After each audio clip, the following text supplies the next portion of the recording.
Buenos días, mis hermanos, ¿cómo están? Un gozo poderles ver esta mañana.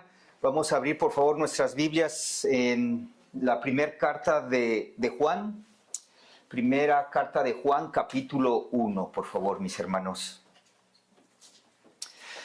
Por segunda semana consecutiva vamos a continuar estudiando, vamos a poder seguir disfrutando cómo Dios se ha revelado a través de esta carta, escrita precisamente por el mismo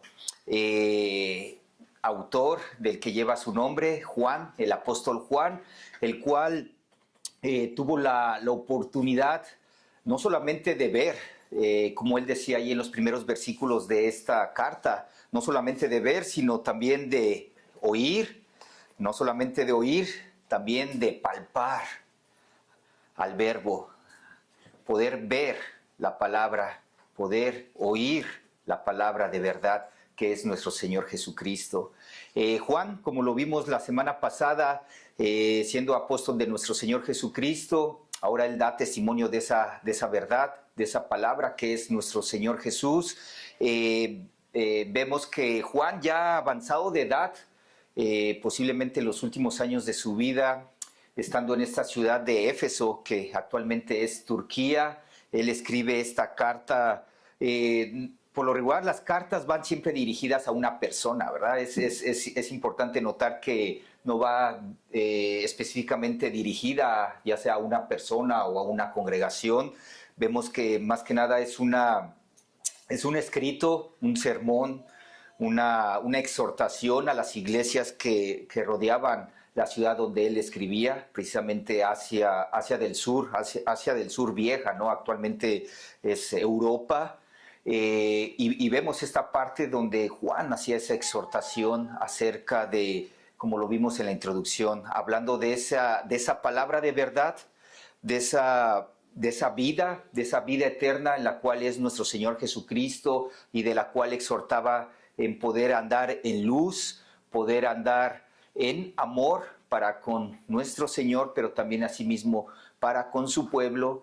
Y de esta manera también viendo y tocando muchas veces dentro de la primera carta de Juan y asimismo también segunda y tercera de Juan, hablando con la situación del pecado. Y es precisamente, mis hermanos, que esta mañana vamos a ver cómo Dios mismo a través de su palabra define el estándar de la moralidad y espiritualidad del ser humano. Hablando y haciendo el énfasis acerca de la necesidad que tenemos de estar en comunión con nuestro Dios. Y es precisamente que Juan, en estos versículos que vamos a ver a continuación, se refiere a esta moralidad, a este estándar que Dios ha establecido para los creyentes, para el ser humano, en un estado de vivir como luz. Vamos a escuchar muchas veces esta palabra esta mañana, luz, vivir como luz.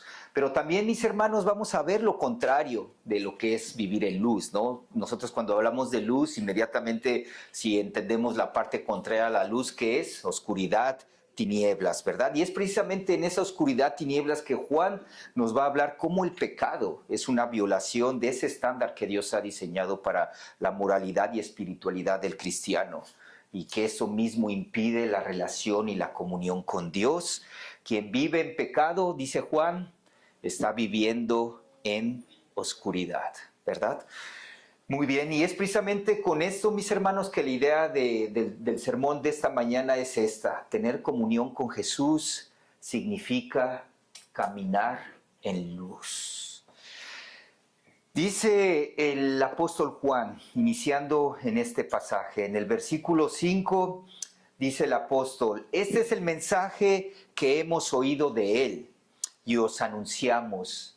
Dios es luz y no hay ningunas tinieblas en él.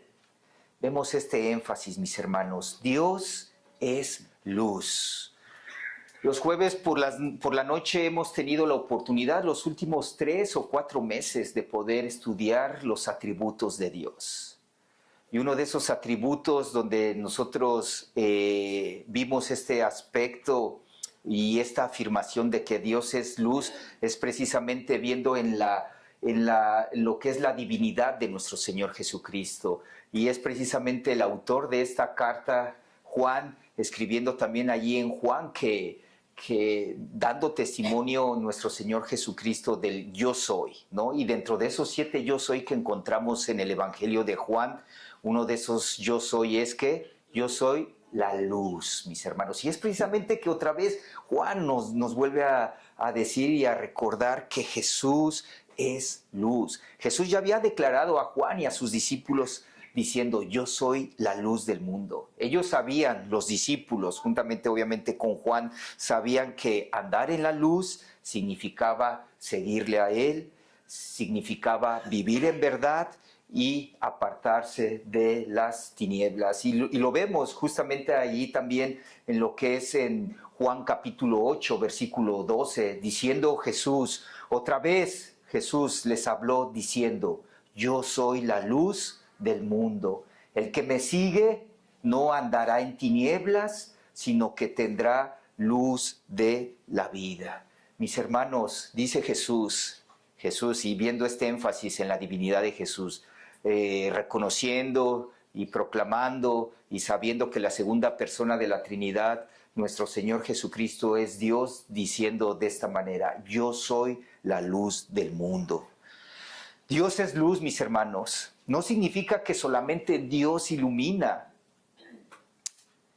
sino que su naturaleza es pura, santa y verdadera. Por eso nosotros decimos a la luz de la palabra y cómo Dios se ha revelado, nuestro Señor Jesucristo es luz. Pero también, mis hermanos, podemos afirmar a la luz de la palabra y lo que acabamos de leer en este versículo. No hay ningunas tinieblas en Él. Dios es luz. No hay ningunas tinieblas en Él. En Dios, mis hermanos, no existe ni la más mínima sombra de maldad, engaño o error. Nuestro Dios es luz. Y es lo mismo que lo que venía refiriendo. La naturaleza de Dios simplemente es pura, santa y verdadera. Dios es luz. Y hay un llamado aquí, mis hermanos, en el cual podemos ver en que Dios nos ha llamado a andar en luz. Y vemos este concepto de luz, mis hermanos, partiendo de que la luz y las tinieblas no se mezclan. No hay una relación entre la luz y las tinieblas.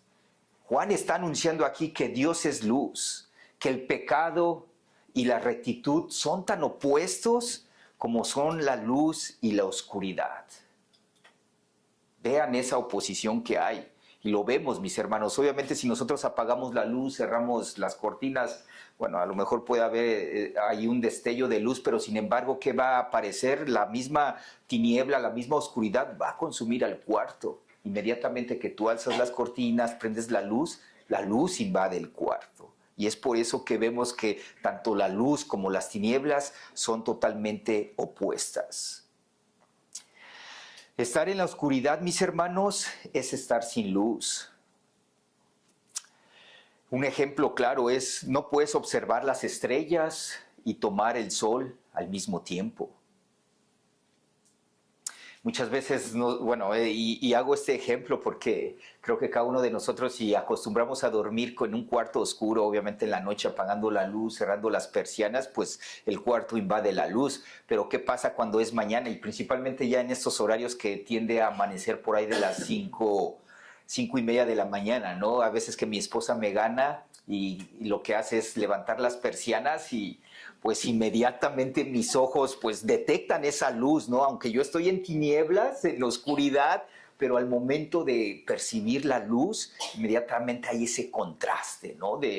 Inclusive pues casi como diría la palabra, es un juicio, ¿no? O sea, la luz resplandece sobre la oscuridad e inmediatamente hay ese contraste. Y es lo que Juan precisamente está tratando de decir aquí.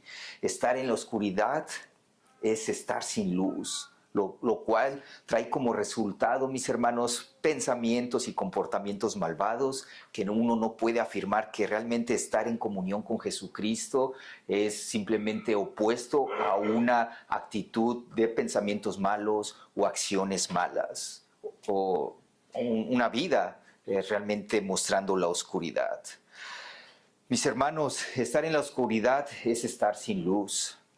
Y es que, mis hermanos, no podemos decir que tenemos comunión con Dios si andamos en tinieblas, que es el siguiente versículo que vamos a ver, porque inclusive la falsa comunión será desmentida por la conducta. Si nosotros decimos andar en luz, mis hermanos, no podemos seguir esclavizados al pecado. Yo no puedo decir que tengo comunión con el Señor si sigo esclavo de la mentira.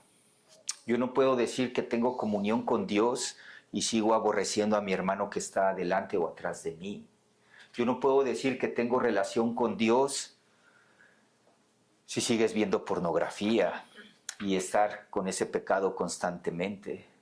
Yo no puedo decir que tengo comunión con Dios y sigo hablando mal de mi prójimo a espaldas de Él. Yo no puedo decir que tengo luz y sigo siendo chismoso. Hay ese contraste, mis hermanos, y es precisamente lo que Juan nos está diciendo aquí a continuación en este pasaje. Si decimos que tenemos comunión con Dios o con Él y andamos en tinieblas, ¿qué dice? Mentimos y no practicamos la verdad. Juan simplemente no suaviza con estas palabras la actitud que nosotros podemos mostrar al decir que ando en luz y totalmente contrario a mi actitud, a mi conducta, a mis pensamientos. Dice claramente y afirma esto, que el que según tiene comunión con Dios o el que afirma tener comunión con Dios mientras vive en el pecado, ¿qué es? Miente, mis hermanos, miente. Andar en tinieblas simplemente se refiere, mis hermanos, a una vida, a un estilo de vida continuo, en que sigues esclavo del pecado, en que realmente no ha habido una regeneración en tu corazón y en tu vida.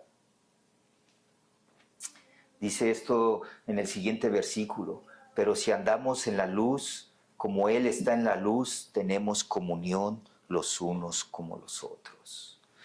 Mis hermanos, parte de andar en luz, justamente vuelve Juan a introducir esta pequeña frase aquí, ¿no? En ese versículo, recordándonos que si nosotros realmente decimos andar en luz, si decimos estar en comunión con Él, de esta misma manera nosotros vamos a tener comunión con otros.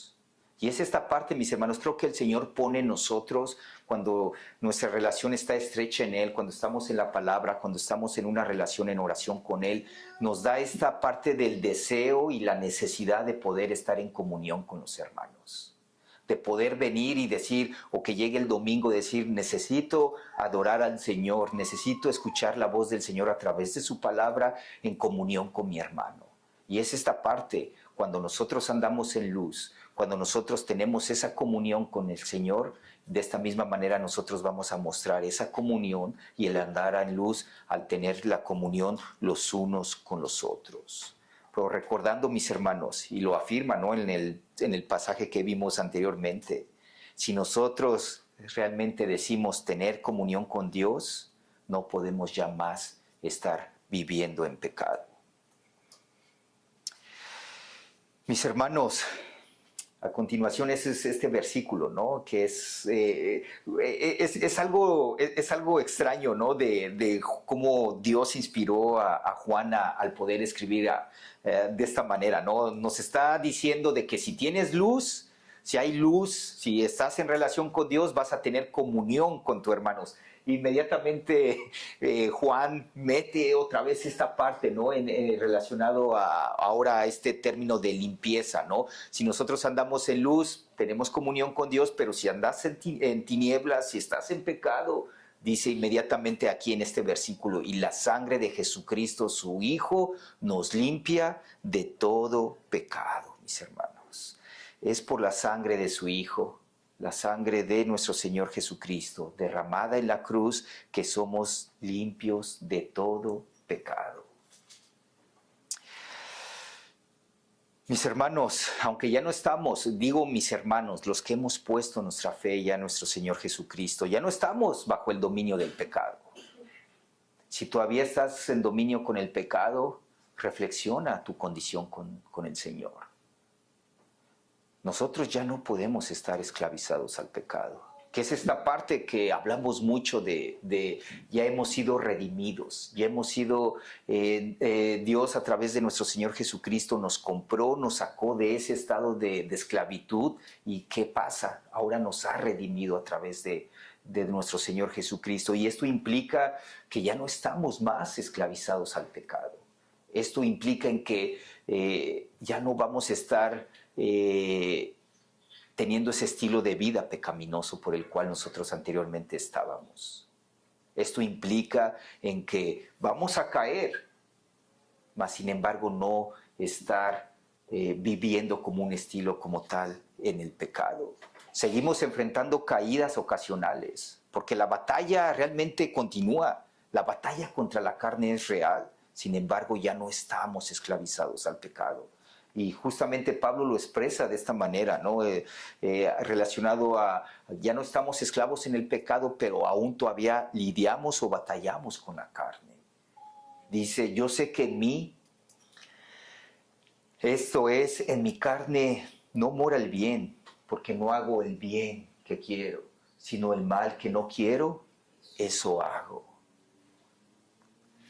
La vida cristiana está llena de pruebas, está llena todavía de luchas precisamente con esto, con la carne. Sin embargo, también la palabra del Señor es muy clara, mis hermanos, en que nosotros no podemos ya estar viviendo en pecado. No podemos estar viviendo esclavizados a ese pecado por el cual ya nuestro Señor Jesucristo pagó. Y de esta misma manera nosotros ahora entendemos a la luz de la palabra que ahora hemos sido transformados a través de la gracia de nuestro Dios por medio de ese sacrificio que nuestro Señor Jesucristo hizo por nosotros. Debemos de recordar esto, mis hermanos. Pablo, ya siendo salvo, describe esa lucha interna del creyente contra su propia carne. Cuando tropezamos, cuando caemos, debemos recordar y mirar la cruz. Ahí, en la cruz, Jesús derramó su sangre preciosa para podernos limpiar de todo pecado y de toda maldad. Y ese fue el propósito del sacrificio, mis hermanos. Fue uno de sus propósitos, porque sabemos que el propósito lo hablamos, ¿no? El propósito fue redimirnos, sacarnos de esa esclavitud que teníamos con el pecado. Pero de esa misma manera también el propósito fue limpiarnos completamente del pecado y restaurar nuestra comunión con Dios. Nosotros pecamos continuamente. Nosotros estábamos esclavizados anteriormente y vivíamos en esa vida de pecado. Sin embargo, Jesús vino, murió en la cruz para poder perdonar nuestros pecados. Estamos hablando mucho del pecado, pero ¿qué es el pecado? ¿Qué es pecado? Creo que es una parte donde entendemos muy bien, ¿no? Como seguidores de Jesús nosotros entendemos esta parte de pecado, pero vamos a ver qué nos dice, por ejemplo, el Antiguo Testamento acerca de la palabra pecado. Pecado viene de esta palabra en hebreo yata o kata también, que se pronuncia de esa manera, y es precisamente su significado es errar el blanco, desviarse del camino, fallar al objetivo. Eso lo vemos mucho, obviamente, en el Antiguo Testamento. El Antiguo Testamento está escrito en hebreo, pero, por ejemplo, Salmos, cuando David está confesando un pecado, ¿no? Él utiliza mucho esta palabra hata, o sea, me he desviado del camino, he fallado al blanco. Utiliza también de la misma manera transgresión. Vimos que transgresión, y lo hemos visto a lo largo del tiempo cuando hablamos pecado y transgresión, recuerden que transgresión es una falla ya contemplada, o sea, ya predeterminada del mismo ser humano, ¿no? O sea, ¿qué pasa cuando, no sé, soy atrapado en un acto de pecado? Pero de antemano yo predeterminé hacer eso. Yo planeo, por ejemplo, hablando con respecto a la transgresión, que es precisamente diferente a esto, ¿no? Pero el pecado es simplemente, llega en el momento, lo haces, lo efectúas, y la transgresión es algo preparado por ti, ¿no? Yo digo, pues al rato que llegue a la casa, planeo pues hacer una lista ahí de la gente que pues que ahí que me cayó mal, que me hizo ahí ojitos o caras así medio disgustosas, ¿no? Ya estoy planeando hacer algo y levantar un juicio contra mi hermano antes de poder ir y hablar con él. Eso es transgresión. Sin embargo, vemos, mis hermanos, que la palabra aquí en este hebreo es precisamente eso, errar en el blanco, desviarse del camino, fallar al objetivo. Le decía ayer a mis hermanos, ¿no? Y voy a usar con su permiso esta foto, ¿no? Cuando a veces voy a sus partidos de fútbol de los hermanos de Algo en español, pues veo mucho este pecado, ¿no? Esa falla al blanco, ¿no? Recordamos que este concepto es errar en el blanco, fallar al objetivo, ¿no? O sea, se cansan de fallar a la portería, ¿no? O sea, no entra el balón simplemente, ¿no? Y es precisamente este concepto que en el Antiguo Testamento Dios nos está dando por entender de qué es errar en el blanco. Dios ya nos ha dado un objetivo, un punto en el cual nosotros tenemos que ir dirigido a Él. Sin embargo, cuando se falla, cuando se desvía, pues hacemos hata o pecado. De la misma manera en el concepto griego que es prácticamente igual, aquí es armatía, donde es fallar al blanco, desviarse del camino recto, es precisamente lo que este concepto del Nuevo Testamento lo encontramos, no es simplemente volver a fallar al decreto que Dios nos ha dado, fallar a la ley que Dios ha establecido en su palabra, y de esa misma manera nosotros podemos concebir lo que significa pecado. Y Juan lo dice ahí en el capítulo 3, versículo 4, dice, todo aquel que comete pecado infringe también la ley, pues el pecado es infracción de la ley. Eso es el pecado, mis hermanos, errar en el blanco, errar en lo que Dios nos ha establecido como el punto básico de nuestra vida, y de esta manera infringiendo algo que ya Él ha establecido, y en eso que ha establecido en su ley, pues uno cuando hace esa infracción pues comete pecado, mis hermanos. Pero no nos olvidemos, mis hermanos, de que también nosotros cometemos pecado. Sin embargo, recordando ese versículo 7, esas últimas palabras de ese versículo 7, y la sangre de Jesucristo, su Hijo, nos limpia de todo pecado. Ya no estamos esclavizados al pecado, mis hermanos. Hay ocasiones donde caemos, donde podemos cerrar al blanco, donde fallamos, pero ya no es un estilo de vida, porque Dios ya nos ha redimido del pecado. Ya no estamos esclavizados al pecado. Ahora caemos, pero ¿qué pasa? Tenemos que recordar esto. Tenemos que mirar la cruz, donde nuestro Señor Jesucristo, su Hijo, nos ha limpiado de todo pecado. Gloria a Dios. De esta misma manera, mis hermanos, quiero hacer connotación de este versículo 7, ¿no? Recuerden que aquí el concepto de la sangre de Jesucristo es el limpiarnos de todo pecado. Nosotros no podemos estar utilizando la sangre de Cristo o ese término como tal de sangre de Cristo para ponérselo a cualquier cosa. Y eso lo digo porque lo escuché desde niño, ¿no? Lo escuché desde niño escuchando a las tías, a las abuelas, diciendo, que la sangre de Cristo te proteja. Que la sangre de Cristo te ayude allí en tu trabajo. Y se crean frases, se crean muletillas, ¿no? Para todo algo así como protección, diríamos nosotros, no sé, en México, si también en otros países se dice como amuleto, uno hasta tipo abracadabra, que vendría siendo como una frase para poder hacer algo místico o algo que pueda ser real. Se utiliza muchas veces esta frase. Pero vemos bien claramente, mis hermanos, aquí en su palabra y en este versículo, que la sangre de Jesucristo, ¿qué es? Nos limpia de todo pecado y de toda maldad. En el momento en que nosotros ponemos nuestra fe en nuestro Señor Jesucristo, cuando nosotros entendemos su obra en la cruz, ¿qué pasa, mis hermanos? Nosotros entendemos por fe, y en este símbolo que hay de la sangre, que esa sangre, ¿qué hace? Regenera, limpia de todo pecado. Es para eso, no es para proteger, no es para dar suerte, no es para que te vaya bien. Eso contrajo lo que es la sangre de Cristo. Sin embargo, el énfasis puntual de aquí, y bueno, la sangre de Cristo es específicamente esto. ¿Para qué? Para limpiarnos del pecado. Nos ha salvado del pecado.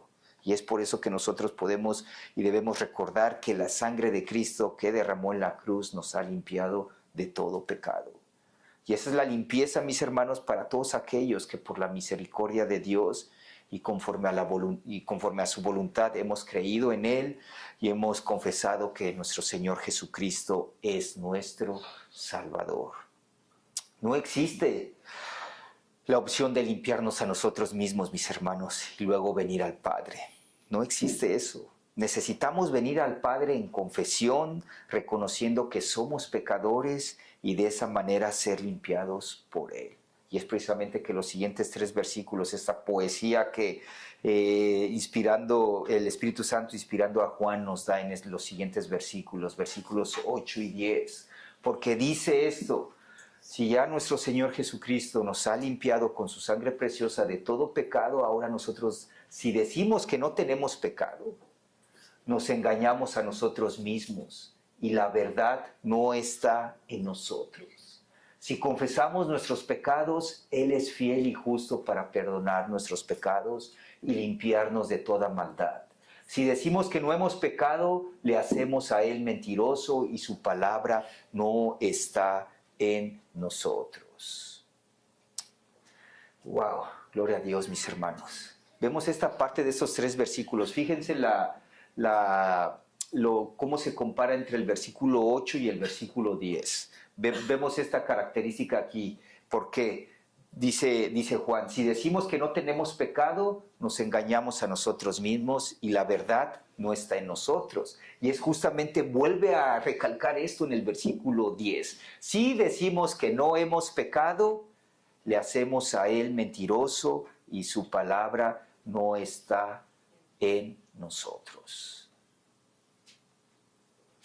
Esto aquí, el contexto, mis hermanos, Juan les está exhortando porque precisamente en la iglesia se había contaminado de muchas estas filosofías e ideas del gnosticismo, en el cual creían que ellos al adquirir este conocimiento secreto, porque era un conocimiento secreto que solamente Dios daba a algunos, pues ellos permanecían sin pecado.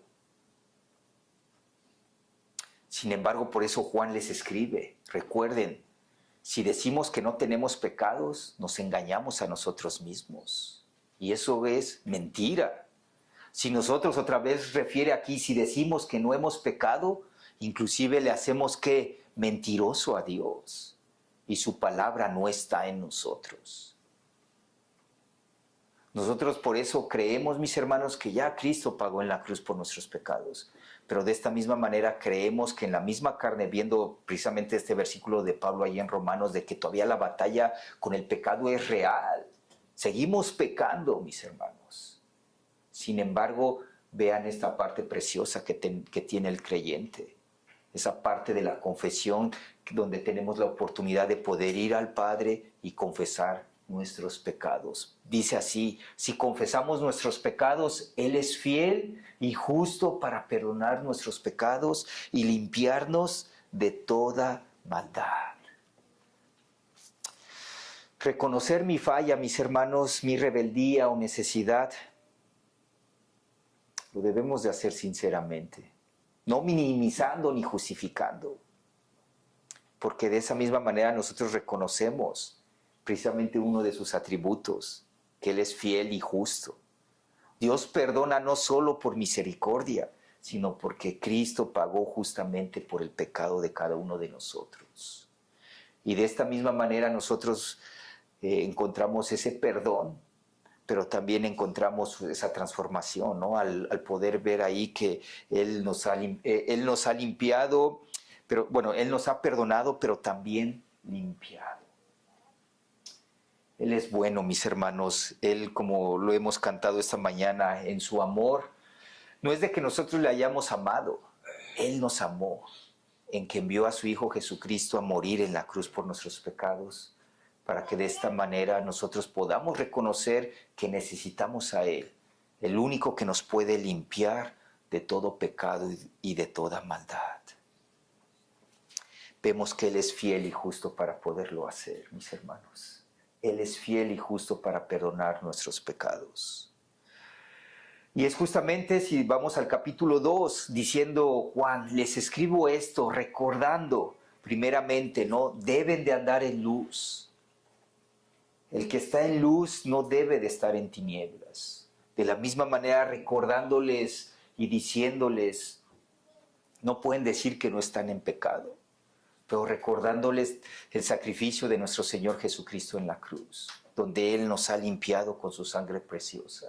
Recordando a la iglesia que si nosotros pecamos, caemos, porque va a haber esas caídas ocasionales. Ya no esclavos en el pecado, pero sí caídas ocasionales.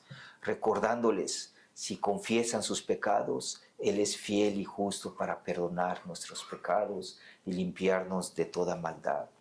Y es que dice Juan, aquí en el siguiente versículo, versículo 1 del capítulo 2, hijitos míos, estas cosas os escribo para que no pequéis. Mis hermanos, saber que Jesús puede limpiar el pecado de cada uno de nosotros no debe de motivarnos a pecar más, porque realmente eso sería malinterpretar por completo el propósito por el cual Él nos ha salvado. Y el propósito es ese, poder glorificar al Padre. ¿Glorificamos al Padre con nuestro pecado? Por supuesto que no. Y es por eso que Él les dice, recuerden estas cosas, les escribo esto para que no pequéis. El objetivo es este, mis hermanos, eliminar el pecado.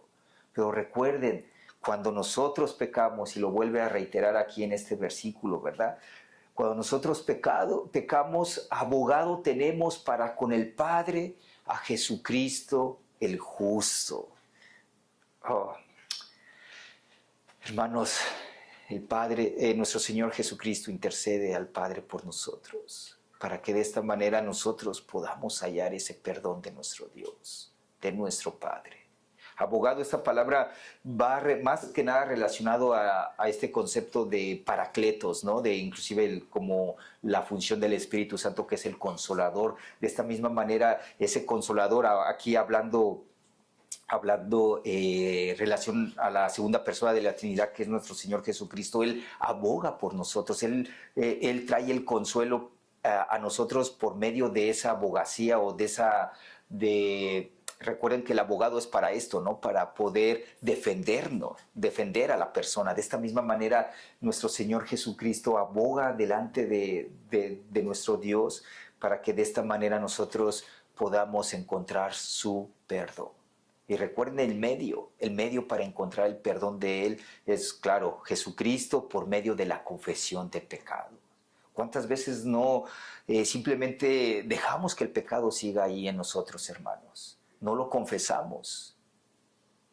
Es bien, y es que es algo bien, muchas veces no entiendo por qué actuamos de esta manera cuando nosotros pecamos. ¿Por qué dejamos que el pecado esté ahí y no ir directamente al Padre y poderlo confesar? ¿Qué hacemos cuando una serpiente nos pica? Nos quedamos ahí, nos vamos a ver el partido y ya después vamos a ver allá al doctor que nos vea el veneno, ¿no? Que nos saque el veneno o que nos dé el antibiótico. El antídoto, exactamente, hermana Giselle, gracias. ¿Qué hacemos cuando pasa esto?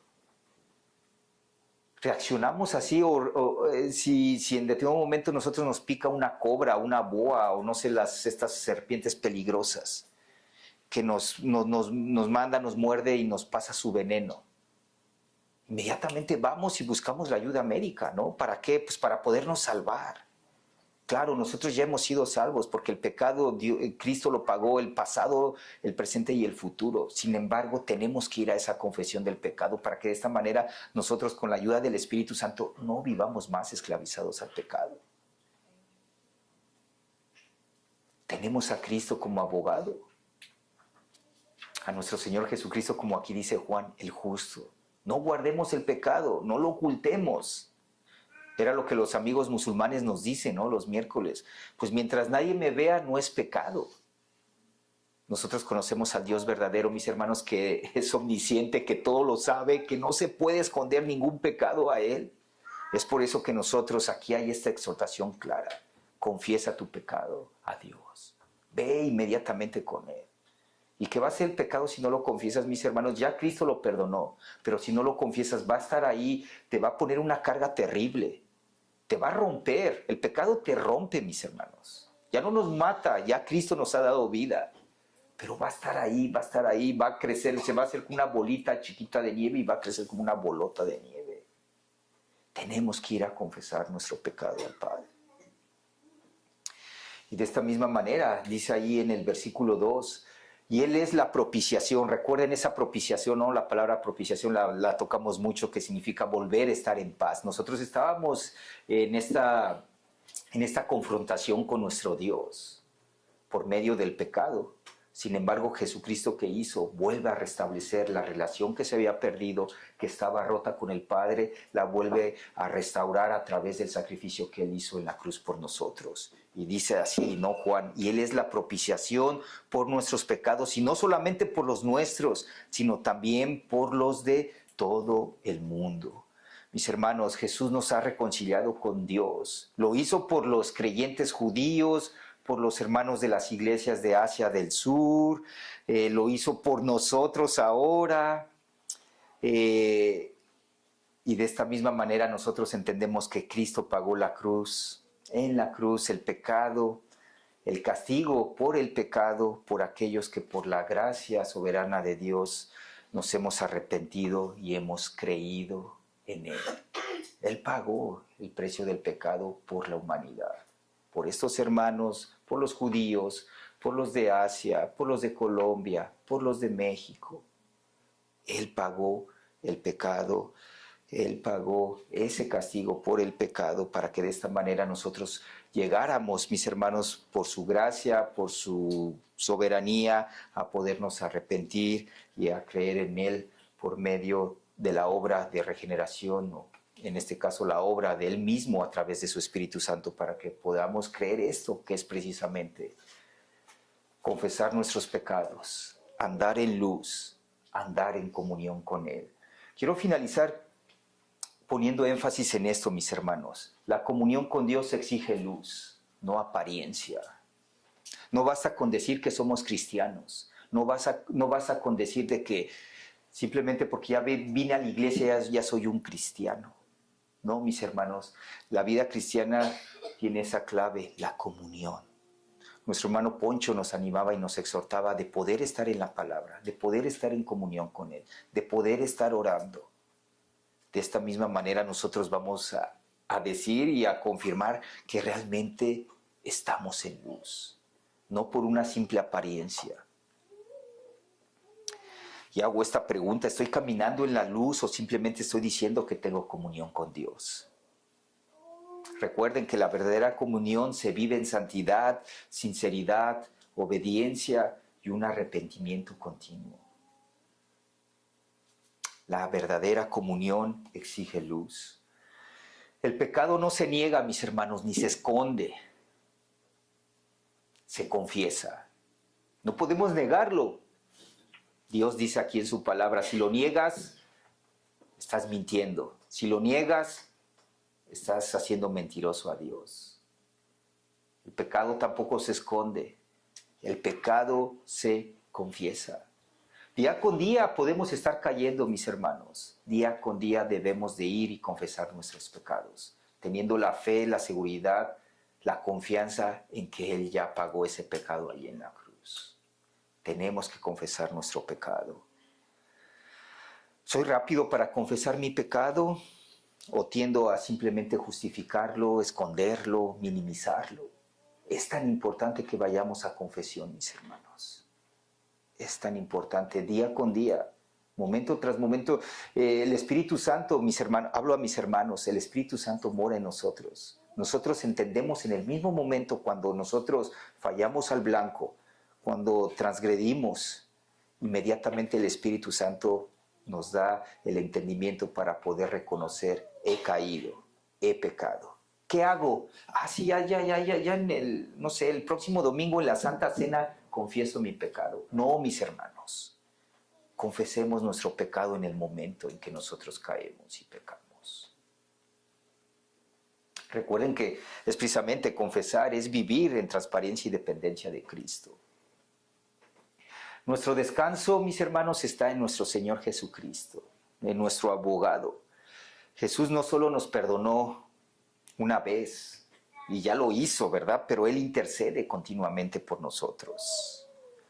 Descansamos realmente en la justicia de Cristo como nuestro abogado y nuestra propiciación, recordando la propiciación en este concepto en que Él nos ha dado ya las paces con Dios. Descansamos en esa relación y en esa comunión que tenemos con Dios. Todos estos versículos se basan en esta palabra clave, comunión. Si estás en luz, vas a estar en comunión con Dios. Si estás confesando tu pecado, estás en comunión con Dios. Tenemos que ir y descansar en la obra redentora de nuestro Señor Jesucristo. Recuerden, mis hermanos, que su justicia sigue siendo nuestra defensa perfecta.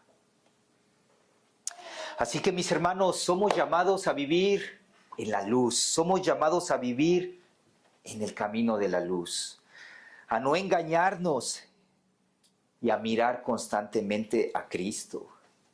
A mirar a Cristo, recordando, Cristo no solo es nuestro ejemplo, mis hermanos, Cristo es nuestro abogado, nuestro cordero, nuestra justicia, pero también nuestra esperanza. Hermanos, caminemos en luz, caminemos en luz. Oremos. Padre, queremos alabar y bendecir tu nombre. Gracias, Padre, por tu palabra. Gracias, Padre, porque has enviado a tu Hijo Jesucristo para morir en la cruz, derramar tu sangre preciosa y limpiarnos de todo pecado y de toda maldad. Gracias, Padre, por esa obra redentora que tu Hijo Jesucristo hizo en la cruz por nosotros. Gracias, Padre, por tu palabra, porque nos anima, nos exhorta en poder estar en comunión continua contigo. Y hablo de continua, Señor, no en una continua en que nada más la mañana o nada más en la noche, sino diario, en cada momento. Ayúdanos, Señor. Ayúdanos, Padre. Gracias porque también a través de tu palabra entendemos, Señor, que nuestro Señor Jesucristo intercede por nosotros. Él ya ha pagado en la cruz nuestro pecado. Sin embargo, Señor, cuando nosotros confesamos nuestro pecado, Él es nuestro abogado para contigo. Y de esta manera, Señor, gracias porque es tu Espíritu Santo que nos da la confianza, el entendimiento claro de que has perdonado nuestros pecados. Señor, en esta vida seguiremos cayendo ocasionalmente, ya no siendo esclavos del pecado porque nos has dado ya la libertad a través de tu Hijo Jesucristo. Sin embargo, vamos a caer, vamos a posiblemente a ceder a los deseos de la carne, a los deseos del mundo. Pero Padre, ayúdanos a apartarnos de ello, a poder confesar nuestro pecado y a poder caminar en la luz, a poder caminar con tu Hijo Jesucristo. Padre, pedimos esto en el nombre de Cristo Jesús. Amén.